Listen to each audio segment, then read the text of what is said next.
பெங்களூர்ல தி art of living அப்படின்ற ஒரு ஆசிரமத்தில் இருக்கவங்க ஸ்ரீ ரவிசங்கர் குருஜி. உங்க நிறைய பேருக்கு தெரிஞ்சிருக்கும். அவர் வந்து பாத்தீங்கன்னா நம்ம ஆன்மீகத்துல இருக்கிற ஒரு இந்தியாவில் இருக்கிற ஒரு முக்கியமான குருமார்கள்ல அவரும் ஒருவர். அவருடைய இடம் தான் இந்த ஆர்ட் ஆஃப் லிவிங் இங்க பெங்களூர்ல. இங்க நம்மளை இன்வைட் பண்ணியிருக்காங்க.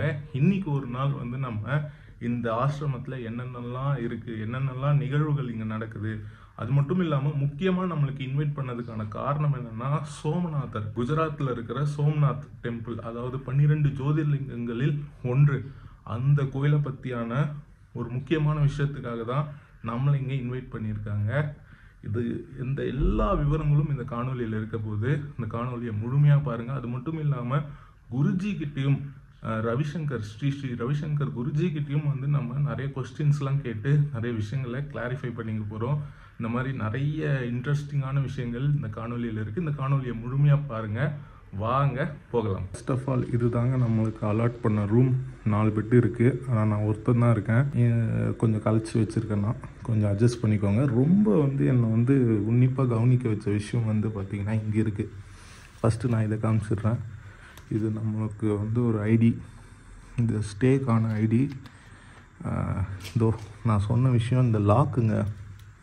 இங்கே பாருங்கள், இந்த லாக் வந்து ஒரு கோடு இருக்குது. அந்த கோடு வந்து இந்த ஐடியோடைய பேக் சைடில் இதோ பாருங்க, இங்கே இருக்குது பாருங்கள், இது இருக்குது. இந்த மாதிரி இத்தனை வாட்டி திருப்பணும். இந்த பக்கம் 1ல் வச்சு இங்கே வந்து 1 டைம் இப்படி திருப்பணும். அதுக்கப்புறமா வந்து லெஃப்ட் சைடில் 15க்கு வரா மாதிரி 2 வாட்டி திருப்பணும். அதே மாதிரி இங்கே 33 வரா மாதிரி ஒரு வாட்டி திருப்பணும். இந்த மாதிரி வந்து இந்த லாக் வந்து செயல்படுது. ஏதோ பெரிய பேங்க்கு லாக்கர் மாதிரி வந்து இந்த லாக் வந்து எனக்கு ஃபீல் ஆச்சு. இது ஒரு வித்தியாசமான விஷயம். இங்கே நான் ஒன்று அப்படியே காட்டுறேன் உங்களுக்கு. நாங்கள் நம்ம தங்கி இருக்கிற அந்த காரிடார், அந்த இங்கே பாருங்கள், செம்மையாக இருக்குது. இது பிருந்தாவன் அப்படின்னு சொல்லிட்டு இந்த ஸ்டே இந்த ஏரியாவுக்கு வந்து இது பண்ணியிருக்காங்க பாருங்கள். நல்லா இங்கெல்லாம் ஈவினிங் எல்லாம் உட்காந்து இந்த சத்சங்லாம் பண்ணுவாங்க போல். நிறைய இதை பற்றி தெரியாதுங்க. அவரை பற்றி தெரியும், பட்டு இங்கே என்னென்ன நடக்குதுன்னெலாம் தெரியாது. நம்மளுடைய கிரியேட்டர்ஸும் இங்கே நிறைய பேர் இருக்காங்க. அவங்களையும் நம்ம காட்டலாம். அதே மாதிரியே நம்ம கூட இன்னும் நிறைய நம்ம க்ளோஸ் ஃப்ரெண்ட்ஸ் கிரியேட்டர்ஸ் வந்திருக்காங்க. இவர் மலைக்காட்டு ராஜா, இவருடைய பேஜ் நல்ல இன்ட்ரெஸ்டிங்கான ட்ராவல் விளாக்ஸ் பண்ணுவார். இவர் ட்ராவல் வித் ஹரிஷ், இவரும் அதே மாதிரி நிறைய கலெக்டிவாக எல்லாத்த பற்றியும் போடுவார். ஹாய் சொல்கிறீங்கண்ணா. ஓகே போகலாம். இந்த இடத்துக்கு நாங்கள் வர காரணம், குஜராத்தில் இருக்கிற 12 ஜோதிர்லிங்கங்களுள் ஒன்றான சோமநாத திருக்கோயிலுங்க. 1000 ஆண்டுகளுக்கு முன்னாடி முகமது கஜினியினால இந்த கோயிலானது அழிக்கப்பட்டுச்சுங்க. இங்க இருக்கிற சிவலிங்கமும் உடைக்கப்பட்டுச்சு. இந்த சிவலிங்கம் முக்கியமான சிறப்பம்சம் உள்ள ஒரு சிவலிங்கம். தரையில படாம இந்த சிவலிங்கமானது மிதந்துட்டு இருந்ததுங்க. அதற்கு காரணம் இந்த லிங்கமும் அந்த கோயிலோடைய கட்டமைப்புங்க. அவ்வளவு வந்து அருமையான கோயிலா அந்த கோயிலானது அந்த காலகட்டத்தில் இருந்திருக்கு. அந்த லிங்கம் உடைக்கப்பட்டதுக்கு அப்புறமா அந்த லிங்க பாகங்கள் அங்கிருந்து தமிழ்நாட்டுக்கு பாதுகாப்பா கொண்டு வரப்பட்டிருக்கு. 1000 ஆண்டுகளுக்கு மேல சில குடும்பத்தார் அந்த ஒரு லிங்கங்களை பாதுகாத்து வச்சிட்டு இருந்தாங்க. 100 ஆண்டுகளுக்கு முன்னாடி காஞ்சி பெரியவரிடம் அந்த லிங்கங்களை கொடுக்கும் பொழுது அவர் 100 ஆண்டுகளுக்கு அப்புறமா ரவிசங்கர் குருஜி கிட்ட அந்த லிங்கங்களை கொடுக்க சொல்லியிருக்காரு. அந்த லிங்கங்கள் இப்போ இந்த இடத்துல இருக்குங்க. அந்த லிங்கங்களை ஸ்ரீ ரவிசங்கர் குருதேவ் எல்லாருக்கும் அறிமுகப்படுத்தினாரு. அந்த லிங்கங்களை நம்ம தரிசனம் பண்ண போறோம். இந்த லிங்கங்கள் 12 ஜோதிர்லிங்கங்கள் இருக்கும் இடத்திற்கும் கோயிலுக்கும் போயிட்டு அதுக்கப்புறமா கடைசியா சோமநாத திருக்கோயிலே இந்த லிங்கங்களை ஒப்படைக்க போறாங்க. இந்த ஒரு முக்கியமான நிகழ்வை பத்தி நிறைய பேருக்கு தெரியப்படுத்துறதுக்காக நாங்க இங்க வந்திருக்கோங்க. அது மட்டும் இல்லாம இந்த இடத்துல என்னென்னலாம் சிறப்பம்சங்கள் இருக்கு, என்னென்னலாம் இங்க சொல்லி கொடுத்துட்டு இருக்காங்க, என்னென்னலாம் இங்க நிகழ்ச்சிகள் நடைபெறுதுன்றத நம்ம இந்த காணொலியில பார்க்க போறோம். இன்னும் முக்கியமா ஸ்ரீ ரவிசங்கர் குருதேவ் கிட்ட நான் ஒரு கேள்வி கேட்டேன். அவர்கிட்ட இருந்து எனக்கு கிடைச்ச அனுபவங்கள் அது அனைத்தும் அற்புதமானது. அதையும் இந்த காணொலியில் நான் உங்ககிட்ட பகிர்ந்துக்க போகிறேன். இந்த காணொலியை முழுமையாக பாருங்கள். நம்ம இங்கே இந்த ஜோதிர்லிங்கத்தை பார்க்கறதுக்காக வந்திருக்கோங்க. சோம்நாத் ஜோதிர்லிங்கம். இதை பற்றி நான் உங்களுக்கு சொல்லியிருப்பேன்னு நினைக்கிறேன். இங்கே பாருங்கள், சில இன்ஃபர்மேஷன்ஸ்லாம் போட்டிருக்காங்க. அந்த கெமிக்கல் காம்போசிஷன்ஸ் என்னென்ன இருக்குது. இது வந்து ஒரு ஜியாலஜிஸ்ட், அவர் வந்து அந்த லிங்கத்தை பற்றி சொல்லியிருக்கிறத பாருங்கள். இப்படி உள்ளே போகலாம். பாடசாலா, இது வேத ஆகம பாடசாலா. இதுக்குள்ளே தான் நம்ம போகிறோம்.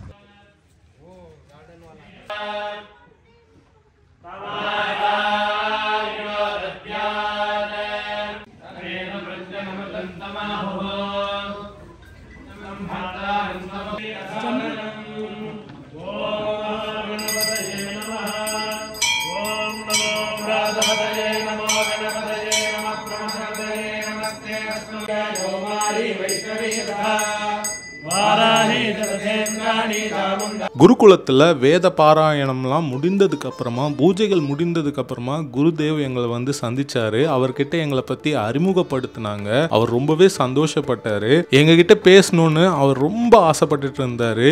ஆனா அவருக்கு வந்து தொண்டை வலியா இருந்ததுனால இன்னொரு நாள் நல்லா உங்ககிட்ட பேசுறேன் அப்படின்னு சொல்லியிருந்தாரு. எங்களை மலர்களை தூவி ஆசீர்வாதம் பண்ணாரு. இது மட்டும் அவர்கிட்ட எங்களுடைய அனுபவம் முடிஞ்சிடலங்க. இன்னும் ஒரு சர்ப்ரைஸ் அவர் எங்களுக்காக வச்சிருந்தாரு. இங்கே தாங்க அந்த சோம்நாத் லிங்கம் அது வந்து இருக்குது. 11 பீசஸாக அது வந்து இங்கே இருக்குது மொத்தமாக. இங்கே இப்போது 2 இருக்குது. மற்றதெல்லாம் சில குருதேவர்கள் வந்து பூஜை பண்ணிகிட்ருக்காங்களாம்.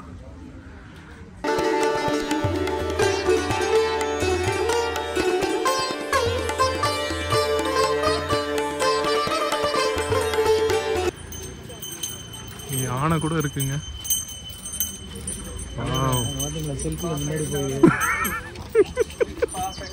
நிறைய ஈவெண்ட்ஸ்லாமும் இங்கே நடக்குதாங்க. இங்கே பாருங்கள், இந்த மாதிரி நிறைய ஸ்டேஜ் மாதிரியான விஷயங்கள் நிறைய இங்கே இருக்குது. கல்யாணம் இது அதுன்னு நிறைய இருக்குது. செம்ம பீஸ்ஃபுல்லாக இருக்குங்க இந்த இடம். Art of Living Bengaluru. இங்கே ஒரு செட்டப்பில் இப்படி ஒரு கல்யாணம் பாருங்கள்.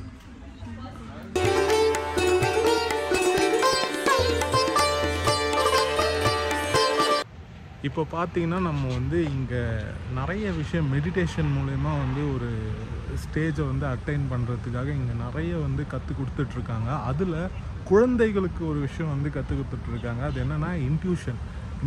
இப்போ வந்து நமக்கே வந்து இது நடக்குமோ, இதுவாக இருக்குமோ, இதான் நடக்க போகுது அப்படின்ற விஷயங்கள் வந்து தெரியும். ஃபார் எக்ஸாம்பிள் வந்து இன்றைக்கி ஏதாச்சும் ஒன்று நினச்சிட்ருப்போம். அதே வந்து பார்த்திங்கன்னா டிவியில் படமாக போட்டுருவாங்க, பாட்டாக வந்துடும், இல்லை அவங்க கால் பண்ணுவாங்க. அதெல்லாம் வந்து பார்த்திங்கன்னா நம்மளுடைய லெவல் ஆஃப் இன்ட்யூஷன்.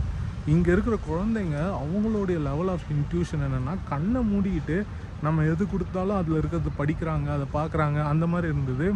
அதை போய் வந்து நம்ம பார்க்க போகிறோம். அது மட்டும் இல்லாமல் ஸ்கேனிங், அவங்களும் சில பேர் இங்கே இருக்காங்க. அவங்க என்னென்னா அதே மெடிடேஷன் அந்த இது மூலயமா அவங்களால நம்மளை வந்து ஸ்கேன் பண்ணி நம்மளுடைய பாஸ்ட்டு, நம்மளுடைய ஃப்யூச்சர் அது எப்படி இருக்குன்றது வந்து அவங்களால சொல்ல முடியும். அது ரெண்டுத்தையும் போய் நம்ம வந்து இப்போ வந்து எப்படி பண்ணுறாங்கன்னு வந்து பார்க்க போகிறோம். போகலாம் வாங்க. அடுத்து இவங்களுடைய இன்ட்யூஷன் அண்ட் ஸ்கேனிங் செஷனுக்கு போனவங்க. இன்ட்யூஷன் அப்படின்னா இப்போ நம்மளுக்கு தோணும் இதான் நடக்க போகுது அப்படின்றது, சின்ன சின்ன விஷயங்களில் தோணும். அதை இவங்க மெடிடேட் பண்ணி அந்த இன்ட்யூஷன் பவரை அதிகப்படுத்தியிருக்காங்க. இது குழந்தைகள் இங்கே நிறைய பேருக்கு இருக்குது. அதில் ஒரு ஸ்கூல் படிக்கிற பொண்ணு எங்கள் முன்னாடி வந்து கண்ணை கட்டிக்கிட்டு நம்ம எதை கொடுத்தாலும் அது கரெக்டாக அந்த பொண்ணு சொன்னாங்க. கரெக்டாக படித்தாங்க. என் பர்ஸில் இருந்த காமாட்சி அம்மன் ஃபோட்டோ கொடுத்தேன், கரெக்டாக பார்த்து சொல்லிட்டாங்க. இந்த மாதிரி அங்கே நிறைய விஷயங்கள் அவங்க பண்ணி காமிச்சாங்க. அதுக்கப்புறமா ஸ்கேனிங் செஷன், இதுவும் மெடிடேஷன் பண்ணதுனால அந்த பவர்னால நம்ம முன்னாடி வந்து நம்மளுடைய பாஸ்ட், ப்ரெசன்ட், ஃபியூச்சர் என்னவா இருக்கும்ன்றத அவங்க ஸ்கேன் பண்ணிடுவாங்க.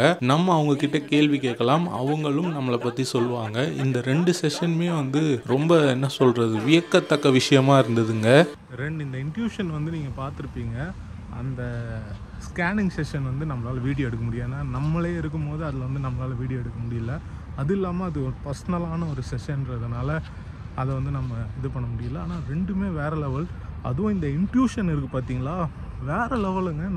என் பேக்கெட்டில் இருந்த ஒரு அம்பாள் ஃபோட்டோ, காமாட்சி அம்மாள் ஃபோட்டோ வந்து அவங்கக்கிட்ட கொடுத்துருந்தேன். அந்த பொண்ணு கண்ணை மூடிட்டு அவ்வளோ வந்து இருட்டாக இருந்த அந்த பிளைண்ட் ஃபோல்டில் அதை அழகாக கண்டுபிடிச்சிடுச்சு. அது மட்டும் இல்லாமல் இன்னும் நிறைய விஷயங்கள் வந்து அந்த இன்ட்யூஷன் மூலயமா இன்னும் போலீஸ்க்கெலாம் வந்து அவங்க வந்து ஹெல்ப் பண்ணுறாங்களா அவங்களோட இன்ட்யூஷன் வச்சு. அப்படி வந்து ஒரு விஷயம் வந்து இங்கே நடந்துகிட்ருக்கு. அதுக்கப்புறம் அந்த ஸ்கேனிங் ஓரளவுக்கு வந்து இந்த டேட் டைம்லாம் வந்து ரொம்ப என்ன சொல்கிறது கரெக்டாக சொல்கிறாங்க. எப்படின்னா நம்ம யூடியூப் சேனல் ஸ்டார்ட் பண்ணி இவ்வளோ வருஷம் ஆச்சு, நம்ம வந்து இவ்வளோ நாட்களாக இதை பண்ணிகிட்ருக்கோம், இவ்வளோ நாளாக ட்ராவல் பண்ணிகிட்ருக்கோம், அதெல்லாம் வந்து அந்த டேட் அண்ட் டைமிங்லாம் வந்து நல்லா கரெக்டாக சொல்கிறாங்க. அது இல்லாமல் நிறைய விஷயங்கள் வந்து ஃப்யூச்சரில் இது நம்மளை கேள்வி கேட்க சொல்கிறாங்க, அதுக்கும் அவங்க பதில் சொல்கிறாங்க. ரொம்பவே நல்லா இருந்தது. கண்டிப்பாக நீங்கள் வந்தீங்கன்னா இதெல்லாம் இங்கே ட்ரை பண்ணி பாருங்கள். சொல்லுங்கள் திருப்பி. இப்போ நம்ம வந்து சொல்லுங்கள். இப்போ நம்ம மசாஜ் பண்ண வந்திருக்கோங்க இங்கே வந்து இந்த ஆயுர்வேதிக் சென்டரில். அதுதான் வந்திருக்கோம். ரொம்ப ஆத்தென்டிக்காக செமையாக இருக்குது இந்த பிளேஸு. இப்போ நம்ம போகலாம் வாங்க.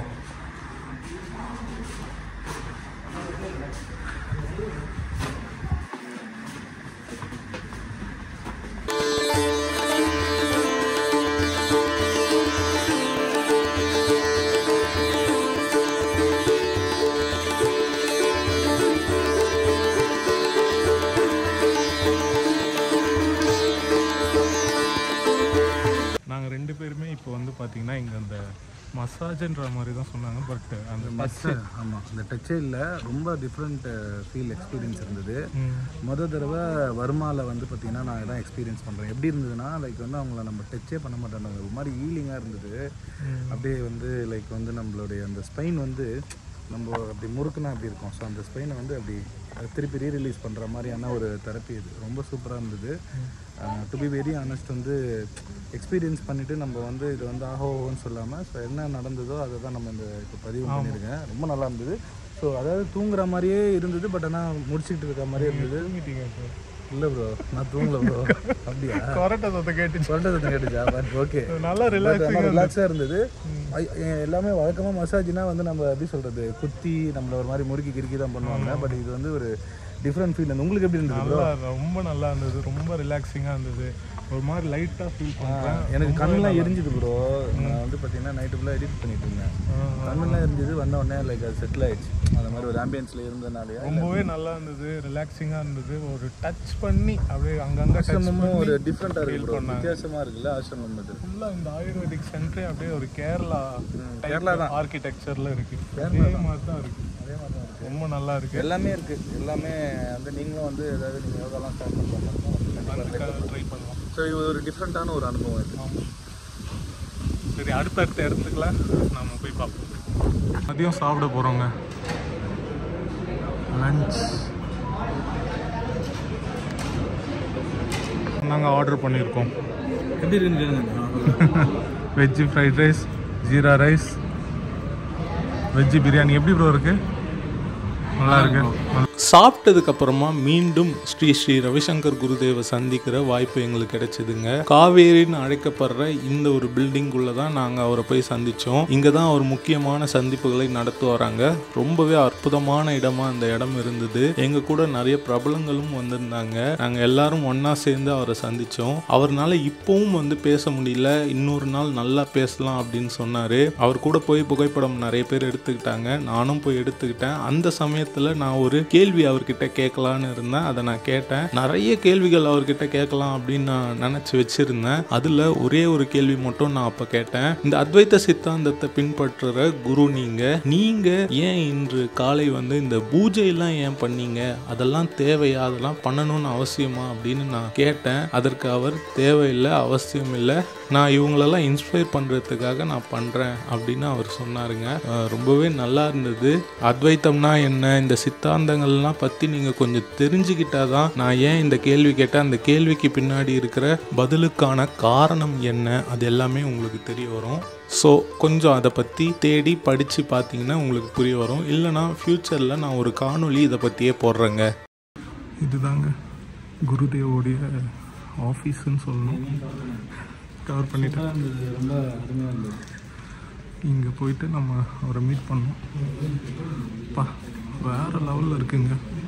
பாருங்கள், இந்த பில்டிங் அப்படியே ஒயிட் கலரில் சூப்பராக இருக்குது. அல்டிமேட். இதெல்லாம் குருதேவ் ஸ்ரீ ஸ்ரீ ரவிசங்கருக்கு கொடுத்த அவார்ட்ஸ். பாருங்க, பத்ம விபூஷன் தான்.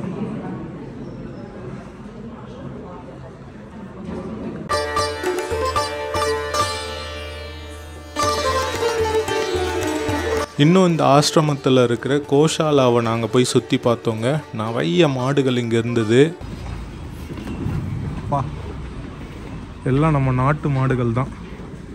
நம்ம கண்ட்ரியோடைய ப்ரீட்ஸ் 19 வகை நாட்டு மாடு உயிரினங்கள் இங்கே இருக்கான். எல்லாம் சாப்பிட்றதுக்கு வெறியாக இருக்காங்க. இதெல்லாம் வந்து பார்த்திங்கன்னா இந்த எந்தெந்த அந்த மாட்டு வகைகள் 18 போட்டிருக்காங்க பாருங்கள். அதோட வந்து நான் அந்த ஸ்டேட்டும் போட்டிருக்காங்க. கிர் குஜராத், காங்கிரேஜ் குஜராத், அந்த மாதிரி ஓங்கோல் ஆந்திர பிரதேஷ், தமிழ்நாடு புலிக்குளம், உம்பளச்சேரி, ஆலம்பாடி, அந்த மாதிரி போட்டிருக்காங்க பாருங்கள். எல்லா மாட்டு வகைகளும் இங்கே இருக்குங்க.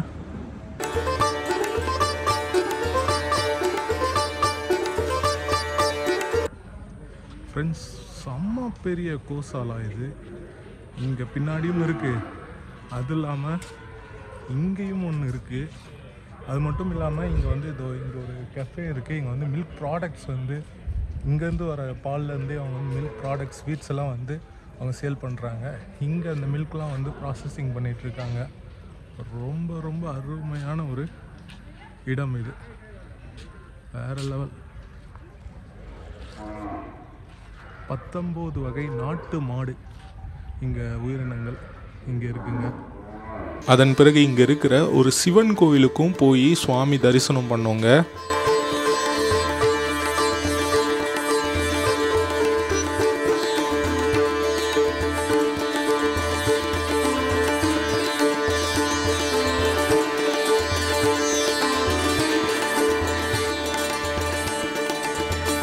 அதன் பிறகு இங்கே நாங்கள் சத்சங்கில் பங்கு பெற்றோங்க. இந்த சத்சங்கில் ஆயிரக்கணக்கான மக்கள் தினம் ஈவினிங்கில் வந்து பங்கு பெறுறாங்க. இந்த ஆர்ட் ஆஃப் லிவிங்கில் நிறைய கிரியா கற்றுத்தராங்க, மெடிடேஷன் கற்றுத்தராங்க. இதெல்லாம் இவங்க பண்ணுறதுக்கான காரணம் மக்கள் மனசில் ஒரு சந்தோஷத்தை, ஹாப்பினஸை கொண்டு வர்றதுக்காக இந்த ஒரு விஷயங்கள் நிறைய அவங்க வந்து மக்களுக்கு கற்றுக் கொடுத்துட்டு இருக்காங்க. ஸ்ரீ ரவிசங்கர் குருதேவை பற்றி நான் இந்த இடத்துல நிறைய விஷயங்கள் தெரிஞ்சுக்கிட்டேங்க. நிறைய நாட்டில் நிறைய பிரச்சனைகள் வரும்போது இவருடைய பங்களிப்பு அங்கே இருந்திருக்கு.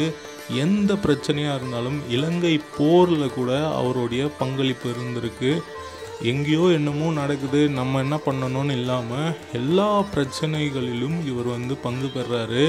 இந்த உக்ரைன் போர்லலாம் கூட அங்கேருந்து டிரான்ஸ்ஃபர் பண்ணுறதுக்கு இவங்க வந்து உதவி இருக்காங்க, மக்களை வந்து கொண்டு வர்றதுக்கு. இந்த மாதிரி நிறைய வந்து இவங்க வந்து நிறைய விஷயங்கள் தெரியாமல் பண்ணிகிட்ருக்காங்க. நான் பார்த்த சுவாமியாரில், நான் பார்த்த குருஜியில் இந்த ரவிசங்கர் குருஜி எனக்கு ரொம்பவே பிடித்தவராக ஆயிட்டாருங்க. அந்த அளவுக்கு அவங்க நிறைய விஷயங்கள் வெளியே தெரியாமல் பண்ணிகிட்ருக்காங்க அப்படின்னு நான் சொல்லுவேன். கண்டிப்பாக நீங்கள் பெங்களூர் போனீங்கன்னா தி ஆர்ட் ஆஃப் லிவிங் போய் பாருங்கள். அது மட்டும் இல்லாமல் ஸ்ரீ ரவிசங்கர் குருதேவை பற்றியும் தெரிஞ்சுக்கோங்க. அவருடைய வீடியோஸை கொஞ்சம் பாருங்கள். நிறைய தெளிவுகள் லைஃப்பில் நமக்கு கிடைக்க வாய்ப்பு இருக்கும். கண்டிப்பாக இவங்களுடைய கிரியா அதெல்லாமும் வந்து நீங்கள் கற்றுக்க முயற்சி பண்ணுங்கள். அதுவுமே ரொம்ப நல்ல விஷயமா இருக்குங்க. ஃப்ரெண்ட்ஸ், பார்த்துருப்பீங்க Art of Living Sri Ravi Shankar Guruji. அவருடைய என்ன சொல்கிறது, அவருடைய லைஃப் ஹிஸ்ட்ரி அதெல்லாம் இன்றைக்கி நான் ரொம்ப தெரிஞ்சுக்கிட்டேன். இன்றைக்கி காலையில் வரைக்கும் நிறைய விஷயங்கள் அவரை பற்றி தெரியாது. பட் இன்றைக்கி வந்து அவரை பற்றி நிறைய தெரிஞ்சுக்கிட்டேன். அது மட்டும் இல்லாமல் இந்த ஆசிரமத்தில் இருக்கிற நிறைய விஷயங்கள் வந்து நீங்களும் பார்த்துருப்பீங்க, நானும் அதை பற்றி சொல்லியிருப்பேன். ரொம்ப அருமையான ஒரு இடம். முக்கியமாக இன்றைக்கி நம்ம வந்து இவ்வளோ விஷயங்கள் வந்து அவங்க இன்வைட் பண்ணதுக்கான காரணம் இந்த ஜோதிர்லிங்கம் பற்றியும் அதோடைய அந்த வரலாறு பற்றியும் எல்லாருக்கும் தெரியணுன்றதுக்காக தான் நம்மளெல்லாம் இன்வைட் பண்ணி அவங்க வந்து இந்த ஒரு ப்ரோக்ராமை, இந்த ஒரு ஈவெண்ட்டை கண்டக்ட் பண்ணாங்க.